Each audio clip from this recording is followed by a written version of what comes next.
Yeah, hi guys, I thought I'd just drop on and share with you what I've just received from reefandrock.com. These are a structure rock that's been machined. This is a Marco rock, but rather than the ones I've had before, these are actually machined on both sides, so they can be used in a kind of structure. So you can build up, a reef, because with round rocks you kind of always get the same.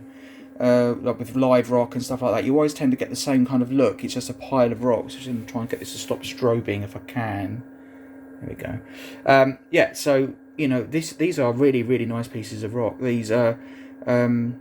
I was thinking maybe I was going to put like a magnet or something on the back, and then do another one of these, and it gives you kind of that real estate there to sort of grow some GSP or something similar across the back.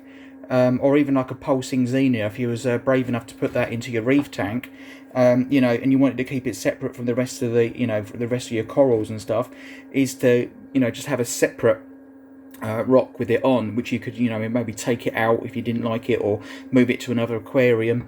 But yeah, these are really, really nice pieces of rock. These are very, very, very easy to sort of build up a reef structure straight away, straight out the box. If you was to put like a very small crumb of sand in the back of the bottom of your tank, just to protect it when you're playing with your rocks, and then it's to sort of like start off with a rough idea of what you want, and then just literally play. You could just and when you get to a certain point, you could then when you're happy, when you're building these things up, is to maybe try with a pen or something, very lightly mark where the rocks were, and even you could even number them when you're not going to see it.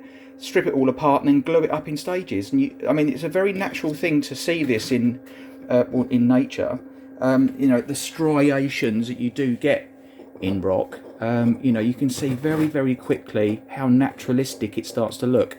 And there are people that can, if you're brave enough to drill down with like an acrylic dowel straight through the middle of it, and you'll be able to pile it up.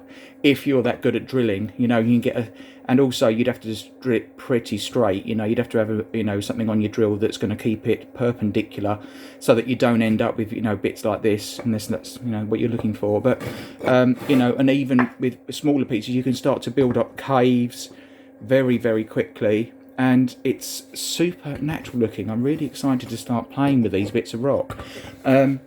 So yeah, whether I do another a magnet one, so you can get that kind of sort of GSP looking on the back and have it growing up and blowing in the current, or is to start to build up something a bit more like a nano. This would suit a nano tank or something like this. You have a few pieces of this, put this in a nano tank, but apparently these do get really large as well. You can get them sort of like 30, 40 mil across. So, and I'm sure if you speak to Reef and Rock, they would actually accommodate you. But rather than sort of just the whole point of this, me showing you this, is to, rather than piling up rocks and just having that kind of basic round rock, because most live rock comes in a kind of round chunks, doesn't it? And you get that same kind of look. This very, very quickly, it's almost like auto aquascaping. It doesn't matter what you do with it, where you put it, whether you put 2 or 3 pieces, and that you can build a cave up and stuff like that and glue it together.